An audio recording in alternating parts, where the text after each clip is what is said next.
Hello, everyone, and welcome back to the Dad Designer podcast. I'm joined today by Mike Jones, who has been recommended by several of the previous guests to come on the show. So it's great to have you with us, Mike. Hey, thanks for having me. Yeah. I'm realizing that I've also had a lot of Mikes on the show. And so there's either something with the general generation name trend, or I just am attracted to talking to other Mikes. I wonder why. But yeah, why don't you tell people a little bit about your design background and a bit about your family? Sure, I've been designing for 24 years ish, 24, 25 years, something like that. And love branding, logos in general, love illustration, typography, lettering, that sort of thing. I've worked for lots of different places at lots of different levels. And I love the fact that we get to do this for a living. As far as family, married, beautiful wife Karen. I have four amazing kids. Three are grown, one still at home. Two boys, two girls, ages from 23 down to 13. Nice. And yeah, before we hit record, we were talking the first time that I had seen you. I didn't realize this was your first time on stage ever giving a Yeah, talk yeah. at Weapons of Mass Creation. So, how did that come to be? I'm friends with Heather, who ran Weapons, and I had been around Weapons since the second one. So Weapons has a very special place in my life because when it first got started, I had missed the first one. I had heard about it when it was having its second one. The company I was working for was letting me kind of pick where I wanted to go for conferences, and I had been to Adobe Max several times already.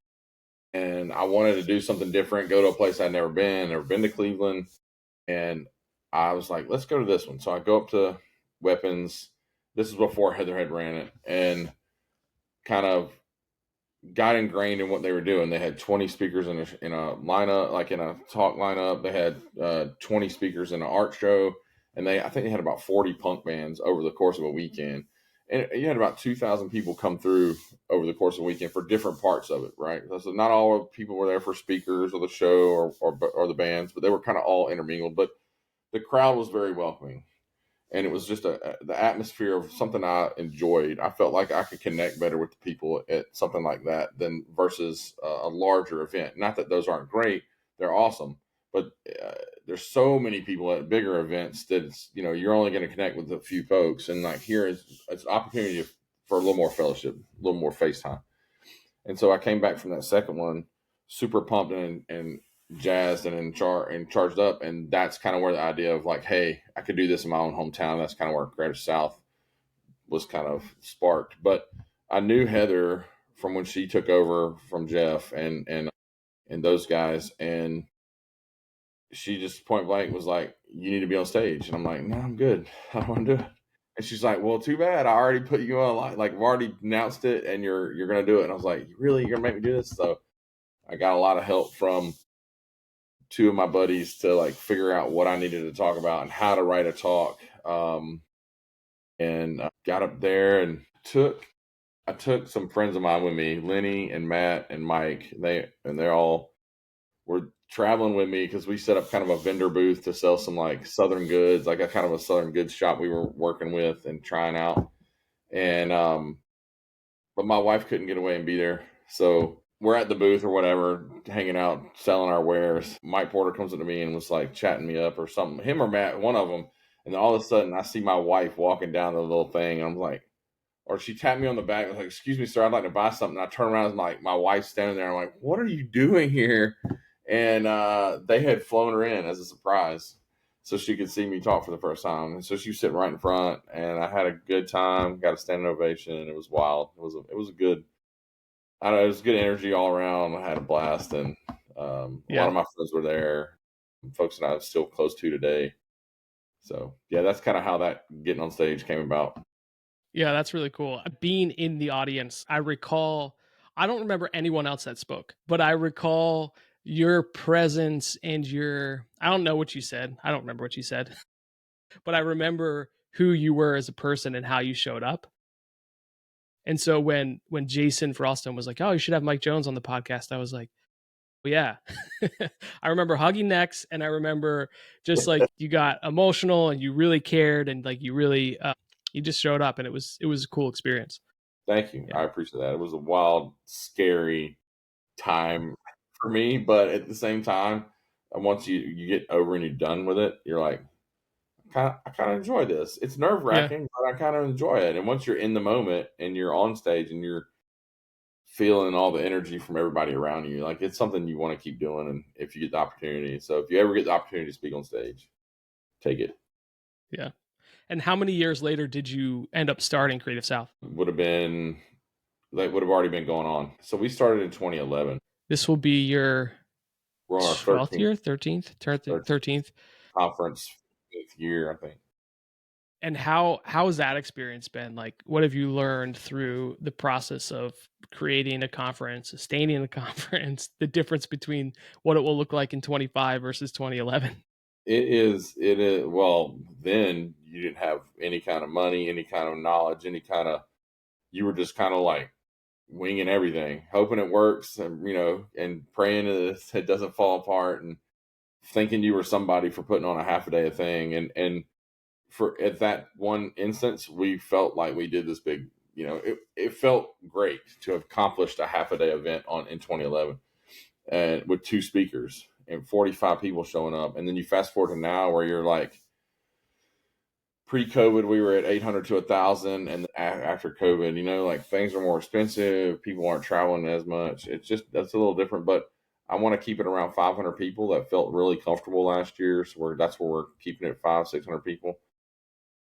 Knowing what I know now, it runs so much smoother in planning because of the team that I have behind it. And like you talked to Peter already, and I have so many folks that just are great at what they do that I've brought in to like just do the thing you're great at, and it helps us tremendously instead of it all falling on me.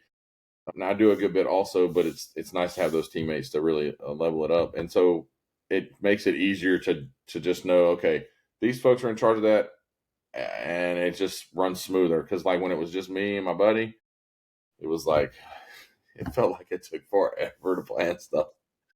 But I mean, Yeah. that's growing pains and trial and error. Like I want to keep doing it as long as I can do it because it feels like it's really something that impacts the community for design and people's lives. And at least that's what I hear and that's what I've seen. So yeah. Yeah.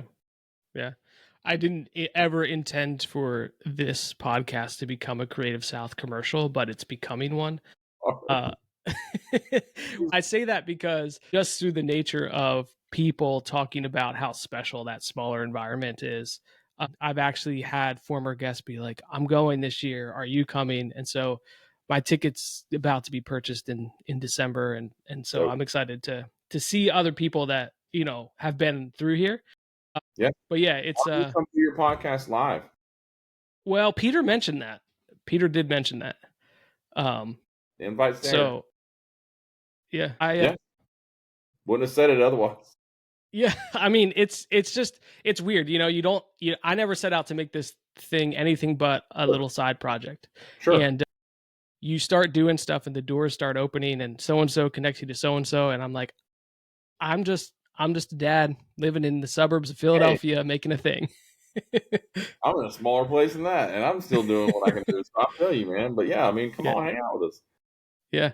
Yeah. Yeah. I totally would. I totally would. But Okay. on top of that, one of the connections I know that's been made has been Peter. He talked a little bit about Heyo, the company that he runs, and the number of people that they've hired from Creative South. In one of the projects that I know you were involved with was Lamar. And if you've never driven down the highway and seen a Lamar tag at the bottom of a billboard, it's a billboard company, but I'm sure Yes. there's so much more than that. But when I saw that you were involved in the Lamar project, I saw the Lamar project on Heyo's portfolio. I was like, they were able to successfully turn a pretty stale billboard company into something really fun. Talk a little bit about your involvement in that project. For sure. So I was lead on the brand side of the house for that project. And it started out, the project direction started out one way, and then as we got into it and we started auditing where they currently were, it became something even more special and more fun. And basically, we looked at the brand, we pulled apart the current brand mark, and realized that like this could be rebuilt in a way that would like keep everything that the brand was built around. Like it would keep that the same vibe, but it would freshen it up a little bit, right? Like they have a lot of brand recognition. Clearly, you know, you go down the highway, you see the brown skirt, you see the green oval pill shape, and you automatically know like when you see that like that's Lamar's vibe. And so because they have so much brand recognition, we didn't want to like lose that, but we wanted to freshen it up to where it was built with purpose. So like finding what that purpose was and why we built it with the purpose, like the intentionality that we built the letter forms in, and then taking that and saying, well, what else can we add to it? Let's add some let's go back into the history of the company and find like what they, you know, how they were made, when they started, the history behind it, and like add some of that story into that brand. And that's where the characters Lenny the Penny and Billy the Billboard came in. And then that's where like the heritage lettering came in, like the script lettering came in, and then all the badges and everything that follows. So it was just a way for us to like, let's freshen it. The brand as a whole came in as like, we need help fixing X.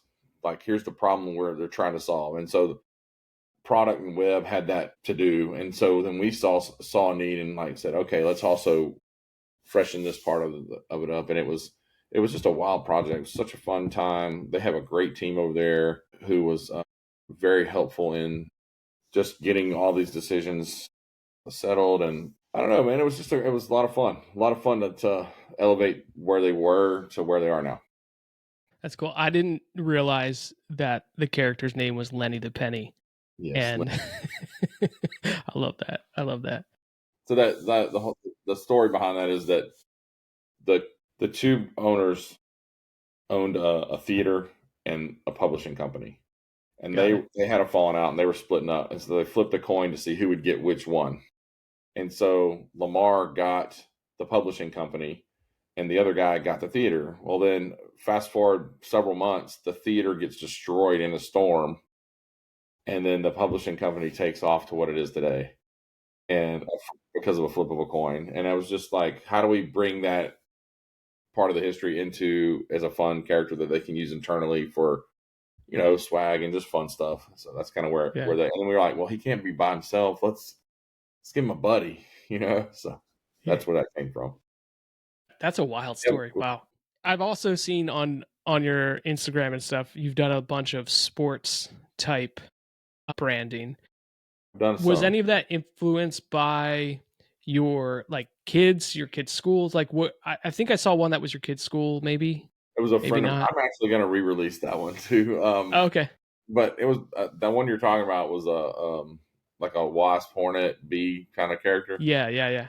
A friend of mine, he hit me up one day and was like, "Hey, would you throw a logo together for my kids, Pee Wee football team?" And I'm like, "Sure." And so I did this. I like, you know, made this dope logo and I sent it to him. He's like, "Are you kidding me?" I was like, "No, let's have some fun with this. Like, let's really like push this. It's like it'll be the best brand in the entire like Pee Wee football you know, in the county football system." And he gets the thing. He goes to the meeting with all the parents, and the mom, like the team mom, was like, "No, I've already done the logo," and it was, dude, it was so funny. She had taken Buzz from Georgia Tech and like recolored it and put him on top of like a stock photo of kids playing football, which was on top of an American flag that she had pulled off the internet, and it was like, and there's this like block letter type at the top, and like, this is our logo. And I'm like, oh, wow, no, this is an absolute not a logo. But it was funny, and that trumped what I did, and mine never saw the light of day. Like it never got used, and I was like, well, I'm going to use this for. I'm like, I'm going to sell it or do something with it. So there's a high school in town that has it's the Red Jackets, and I'm trying to see if they want to use it because it's just sitting. You know, there's nobody's Yeah. used it for anything. I think it'd be fun to see it in practice, but yeah, that's the story behind that, Mark. And as Oh, far as that's like wild. sports branding as a whole, you had mentioned the Rapids logo. That project came about because the majority owner of that team and one of the other owners got with me and were like, "Hey, we want you to do the brand for the new soccer team that's coming to town, professional indoor soccer." I could have just been like, "Sure, let's do it. Pay me what it's worth, and we'll call it a day." But I put ownership on the table. So what I did is I ended up doing the branding for ownership in the team and became a minority owner in the team. And then we also had a second team that was Rome, the Rome Gladiators, and that ended up the same way, like just owning two professional indoor soccer teams because of doing the brands. So it was fun to be able to not only do the work and do it the way I wanted with no restrictions, just like let's just have some fun with it. But then when the team announcement day came and it's like, you're at the arena and you've got the backdrop with all your stuff on it, and then you get asked to go up and present as an owner, welcoming the team and talking about the brand, and like, I mean, that was wild, dude. That was wild. Yeah, a lot of fun. That's really cool. Thank you. Did you ever think you'd be an owner of a multiple indoor soccer teams? Minority Yeah, owner, but that was owner. the wildest. That was a wild ride until it wasn't, and I'm glad I went through it and did what I did. I learned a lot about all of the ins and outs of what it really takes to do that. Um, I also never thought my buddy and I bought a hot dog restaurant a couple months ago because I did the branding for that place. And then when he sold it, me and my buddy were like, we should buy it. And that's what we've been doing for the last couple months on the side, is figuring out how to run a restaurant. That's cool. Yeah, it's been nuts. It's been a whirlwind, but it's all, every design has a story in all of it. Yeah, and design is like one part of you and what you do. You've Hmm. raised 3 kids that are successfully grown, and you got another one in the house. How has balancing all of these different aspects been with parenting? I mean, running a conference, Yeah. owning minority owners, doing your design work. How do you balance it all? Well, one, on a lot of the things, I have a lot of great help, right? Not only in my business ventures and my design careers, I have great friends and great colleagues who take over a lot of the things that I would have to do and help. So always find like help that does it better than you and like bring them in. But I mean, I couldn't do anything without my wife, man. Dude, she's our rock. She keeps our finances going. She keeps us sane. She keeps us fed and housed. And, uh, you know, I, I can't do it. I couldn't do it without her. So, I love her for that. And then that plus not sleeping a lot, I would say, is probably the second thing. You got to give up something, right? You can't do it all. So I've always been a late night person. I've tried to like really curb that here lately. The older I get, I think the more I'm like, hey, sleep's valuable. Like you should do more of it, and rest is important. So I'm not. There's no advice there of like, oh, you should grind all hours. No, don't grind all hours. Like balance is there. Get help with what you need to get done. As far as like raising the kids, I would be at everything I could be at unless I was out of town. I was at everything. I try not to miss a beat if I can help it. Are the kids still close to home, the ones that are grown and you see them much, or Yeah, all the time. yeah, Well, I nice. said that they were until about 2 weeks ago. So Okay. like my oldest son just moved to Colorado, so he's about 30, 40 minutes, probably 30 minutes away from Peter, which is Okay. hilarious. So I'm like, hey, if anything goes down, like call Uncle Peter. He's right there. He can Yeah. help you. But he's trying to like just start over, trying to figure out what he wants to do with his life, and he's really into music, and so he's trying to still pursue that. And I'm excited for his next chapter in his adventure. He's really just I don't know. When you're not married, no kids, no nothing, and you just kind of have the freedom to go somewhere and try something. Like I want him to embrace that. So he's in Colorado now, and then my oldest daughter is an OR nurse at the hospital here in town, and she loves it, and she's really good at her job. And she just got engaged this summer to a guy that works on, it's like an airplane mechanic. So he's a good dude. They've been dating since they were in high school. I think they met in driver's ed. He's a solid guy. I just like for dads that have daughters. My favorite thing to do is scare the boyfriends. Because if you know me, I'm a giant guy. Like I'm a giant man. Like I'm 6'3", 420 pounds of man. To see these young guys, 16, 17, when they were in high school, and even now when they're grown, just to be like, what's up? It's just to mess with them. I remember the first time I ever met him, they were going to the movies, and she had warned him. She's like, if you don't shake his hand properly or look him in the eye, like he's already said, I can't date you. Like, you got to pass this test. And this guy comes up to me and he's like, Mr. Mike, and he like death grips my hand. He's staring me in the eye, and he's like, nice to meet you. And I'm like, she told you, didn't she? He's like, yeah. I'm like, I had to laugh, man. I had to laugh. And then the first time I met my other daughter's boyfriend, they were going out they were going on a trip or something, doing something together, and I just was like, a sheriff happened to pull up at the gas, like we were meeting at the gas station to kind of like, hey, how are you, kind of thing, and he pulls up behind me, and I just like remember like shaking the guy's hand, and I'm towering over this kid and just looking at him like, hey, I know all the sheriffs in town, man. So if she doesn't come back exactly like found her, me and you are gonna have a problem, and he's gonna be a part of it. And I didn't even know who this. I didn't know who was in the truck or whatever. I just like messing with these guys. They're great guys. My middle daughter's in college. She just came home for the holidays. She's doing interior design right now, trying to figure out what she wants to really do. And she's dating a real nice guy too. We like both of them a lot. They fit in real well with our family. So, and then Nice. my youngest is just fun, man. He's 13. We pal around. We still play fight. We still hang out in the yard and throw the football. And he's real into golf right now. So he's hit all kinds of golf balls into the neighborhood and street. And we live in the woods kind of, but it's still a neighborhood. And he's popping balls across the road into some neighbor's woods, but we're having a good time with it. He just got into that this year. He's 8th grader in middle school. So Nice. What has it been like? You had a creative career, and you see your kids grow up and like pursue their own creative endeavors. mm-hmm.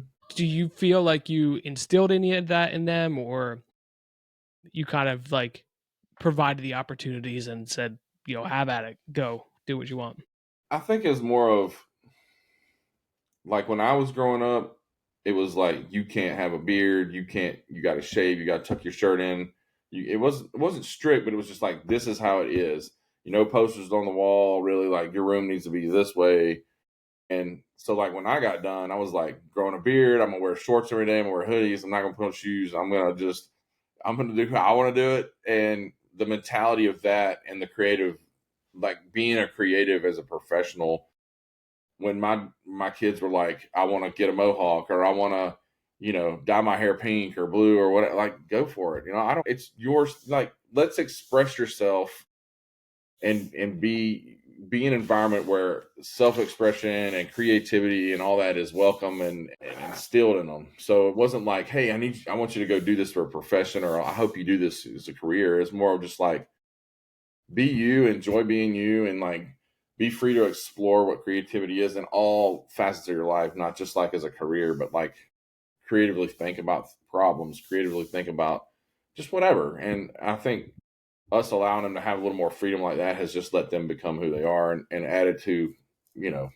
what they're already doing. Like, the way I treat people carries over to the way, like, I feel like has instilled something like my daughter who's a nurse, right? And then my love of just creativity in general. I got one guy that's like one kid that's going into music and wants to do that. And I got one that's going into interior design. And then, we'll see. We'll see what happens with my youngest boy. I'm looking forward to see what he wants to do. Well, I do try to keep these around 30 minutes, and I You're always good, man. ask 2 questions at the end. So Sure. the 2 questions are, what has been your greatest parenting success, and what has been your greatest parenting either failure or learning? Man, greatest success, because I have a lot of kids, is that, man, I don't even answer that. Well, look, they're all healthy. They're all doing something with their lives. They all have a good head on their shoulders. None of them have ever been in trouble. They treat people right. And my hope is that they love the Lord. Like that's where I want them to be. Like if we've instilled anything into them is that, and that they go off and do something great with their lives, and that they can just, again, it comes back for me is about fellowship and treating people correctly, and like We don't always do that. We all fall short of that at times in our life, but I'm hoping that that becomes part of the greatness that we've instilled in them as parents. And as far as my biggest failure, man, I probably, as much as I've tried to be at everything, there are times where I know that I can look back and go, I should have, no matter how tired I was, no matter what I was doing, I should have just said yes and went and done whatever they needed me to do.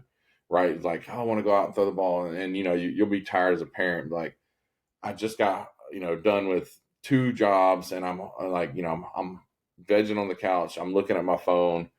I'm just trying to relax my brain, and they have more energy than you do, and you want to go out. They want to go outside and play, and you can't get that time back as a Mm. parent. Like, you just can't. And I think for me is missing some of the times where I could have said yes and I didn't. I chose to sit on my ass. Excuse my French. I chose to sit on my butt and really not do those things, and I regret that because we can't get that time back. So like you young parents that are out there, like all my kids are grown, for the most part. I mean, my youngest boy's still at home, and anytime he's like, "Hey, let's go out here and hit golf balls," or "Let's go out here and or let's go. Can we go to the driving range, or can we do this?" I'm just gonna do it, right? Like, just stop what you're doing. Whatever you're doing will still be there. Your work will still be there tomorrow. Your whatever project, none of that matters. The time that they want to do those things, you cannot get that back. So go do them. Just stop what you're doing, get off your phone, put it down, and go do them. And that's advice for myself too. I got to constantly remind myself, whatever's going on right this second that I think is an emergency or important is not important, but that time with them is. And so I challenge every parent, especially young ones while they're little, enjoy every minute, make that priority. Don't miss a beat with it, because you will look back and go, where did the time go? Miss them. Like, me and my wife are constantly saying how much we miss them being little kids and not grown. Mm. They're grown. They're like, three of them are literal voting adults, and there's nothing we can do to tell them. Like, we cannot tell them what to do anymore. They can physically do what they want, and luckily, we still have one at home that we can still have that time with as much as possible. So there's my advice for all you folks out there, if that helps or means anything. It's such a good reminder. Well, if folks want to find you online, or where would you direct people to find you? And probably Instagram, I guess, at Bucket826 on Instagram. Same for Twitter. Same for, well, this is a little different for Facebook, but yeah, Twitter, Instagram, that probably work. Yeah. Yeah. Call me, carrier pigeon. I don't care. Whatever works. Yeah. Very cool. Well, thank you so much for your time, and thanks for coming on. Man, I appreciate you having me so much. It's an awesome show. Yeah. All right. Thanks.